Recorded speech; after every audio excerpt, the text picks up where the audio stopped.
Pag-usapan po natin at bigyan po natin ng reaksyon ang mga naging post, no? Mga naging pahayag nila sa kanilang social media platform ng dating parehong Duterte at Marcos supporter. Yung isa si Jason Sa, yung isa naman si Antonio Contreras. Pareho po silang Duterte at Marcos supporter noon, pero naghiwalay na po sila, no? Si Jason Sa, ang tingin ko po sa kanya ay Duterte supporter, at si Contreras, ang tingin ko po sa kanya ay Marcos supporter. Parehas po silang maraming kuda about Tony Lenny na hindi ko po nagustuhan personally, no, nung panahon ng eleksyon. Pero ngayon, kumukuda sila against sa mga sinusuportahan nila, no? Naghiwalay na po sila ng landas. Bibigyan lamang naman po natin ng reaksyon yung mga sinasabi nila. Sabi dito ni Jason Sa, "We will not roll over and die. We will get back stronger. We shall continue to be a bearer of truth." Talaga ba? Di pa susupil, di pa bubusal para sa Diyos at sa Pilipinas nating mahal. Tuloy ang paghahayag ng katotohanan on new social media platform, YouTube, Instagram, TikTok, X, Facebook, etc. on our website. Yun, smni.com. So, may kinalaman ito sa SMNI. Sabi niya, hindi pa susupil, we will not die, hindi pa bubusal, we will come back stronger. Yun po yung mga natandaan ko na sinabi niya. Kaso, in reality, ito po yung nangyari. Ito yung nangyari, Jason Sa, no? Hindi naman sa inaasar kita, pero ito yung nangyari kasi. Arrest order versus Kibuloy already in effect. Pinapa-aresto na po si Kibuloy dahil hindi siya dumadalo sa hearing patungkol sa franchise ng SMNI. O, paano naging we will come back stronger yan, Jason Sa? Parang hindi yata nagkakatotoo yung sinasabi mo. Ito pa, according dito sa balita, Hontiveros rejects Kibuloy's reasons, pushes for arrest order. Ayan, Senado at Kongreso magpapa-aresto. Sabi dito sa Inquirer, Kibuloy may now be arrested, says House lawmaker.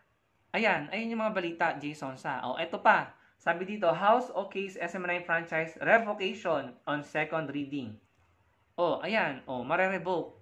So, yung sinasabi mo na we will come back stronger, hindi na mangyayari yun.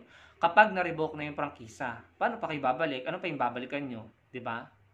So, naiintindihan ko naman si Jason Sa, no, na pinagtatanggol niya ang SMNI.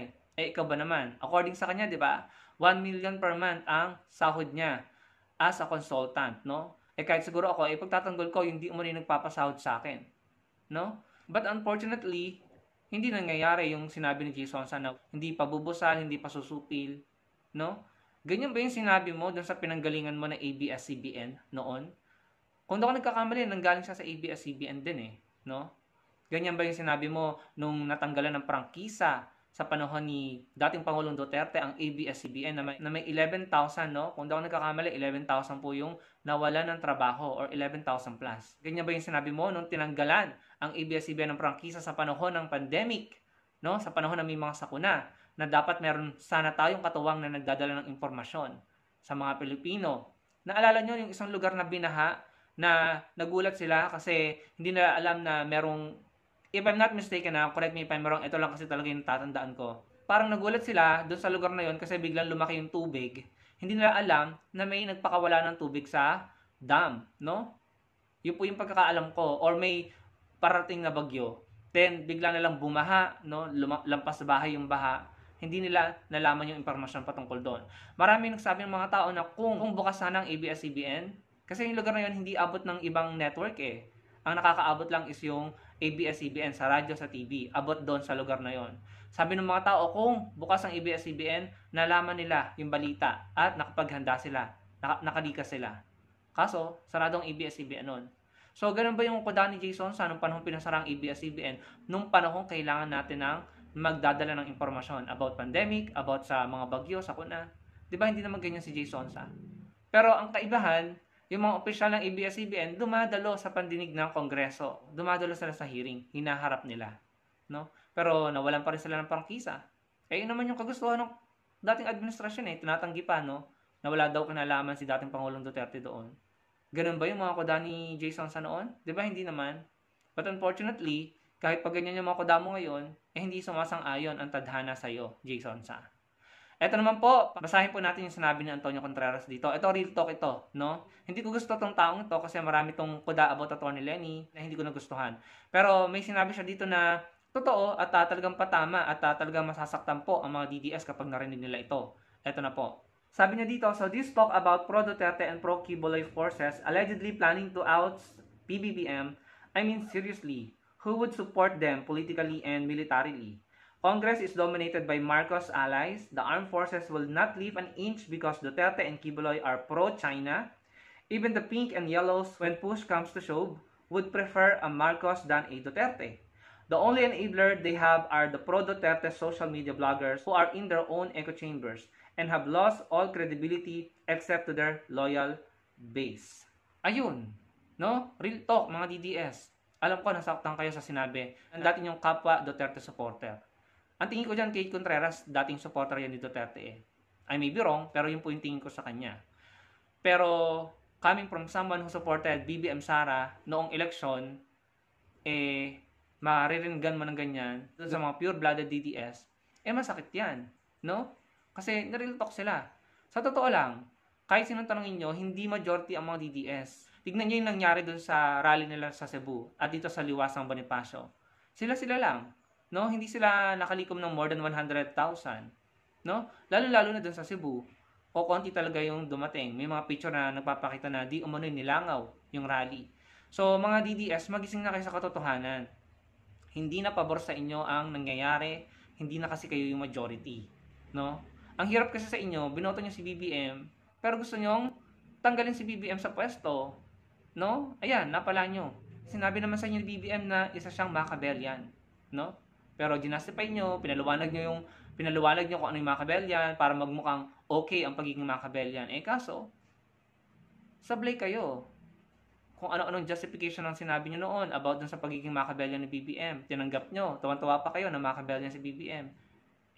Yan, naranasan nyo ang hagupit ng isang Machiavellian, no? Sabi ni Contreras, yung echo chamber ng mga vloggers na pro-Duterte, ay sila lang ang naandoon. Konti na lang sila. Sa pagkakaintindi ko, sinasabi ni Contreras, hindi uubra nga yung rally, no, ng mga DDS to outs BBM.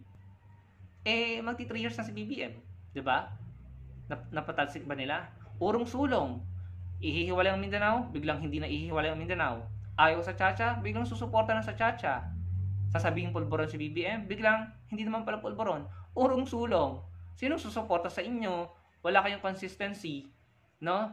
Real talk, mamulat kayo mga DDS, no? Hindi kayo ang namamayagpag. And I think yung mga Pilipino hindi na papayag na kayo ang mamayagpag sa 2025 at 2028. Basahin nyo na paulit-ulit yung sinabi ni Antonio Contreras, no? Mga DDS, basahin nyo na paulit-ulit, baka sakaling matauhan kayo.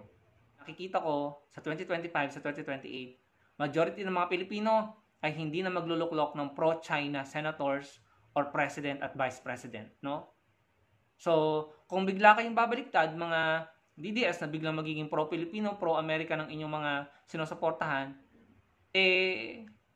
huli na ang lahat, no?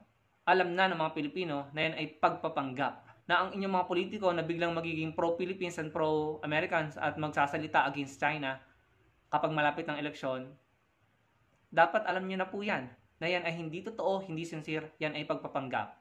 Dahil kapag nanalo yung mga yan, magiging pro-China po yan. Yayakapin na naman nila ang China. Magiging inconsistent na naman po tayo. Diyan tayo matatalo ng China kapag inconsistent tayo. So, tama, no, na dapat maging consistent tayo. Yung polisiya ni Pinoy, yung polisiya ni BBM sa West Philippine Sea, dapat consistent na ganyan. Kaya kung magiging pro-China, ang mananalo sa 2025 ng mga senator at sa 2028, baka po sumablay na naman tayo at maudlot na naman po yung magandang nangyayari sa West Philippine Sea, no? Huwag kayong matakot. Lagi na lang panakot ng mga DDS na yun ang gera, no? May nangyari bang gera? Noong time ni Pinoy, ayan, no, isang example, hinuhuli natin ang mga Chinese illegal poachers. Maraming ganyan balita. Pero wala namang nangyaring gera, no? Pero ngayon, nung nakarang administrasyon, hindi na po natin nababalitaan na nanghuhuli tayo. Sila na ang matapang doon sa sarili nating teritoryo at exclusive economic zone. Sila na ang nagtataboy sa ating mga mangingisda, no? Pero nung time ni Pinoy, eto yung balita. Kaya dapat maging consistent po tayo. No more pro-China politician, senator, or whatsoever. No? Wag na po tayong magluklok ng mga pro-China. Kita nyo naman, yung balita, no? Na isang dating pangulo ang meron palang deal sa China na hindi magdadala ng mga materyales na pangkumpuni sa Ayungin Shoal. Can you imagine kung anong nangyari doon sa BRP Sierra Madre? Nasira, no? Hindi na kumpuni.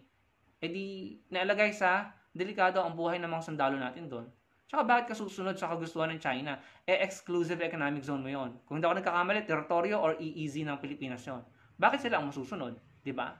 So yun ay paglapastangan, no? Pagpababaya sa teritoryo ng bansa. Mandato yon ng Pangulo. Pero anong nangyari? May ganun palang kasunduan na naniniwala ako na hindi naaayon sa kagustuhan at interes ng bansa at ng mga Pilipino. Very wrong, no?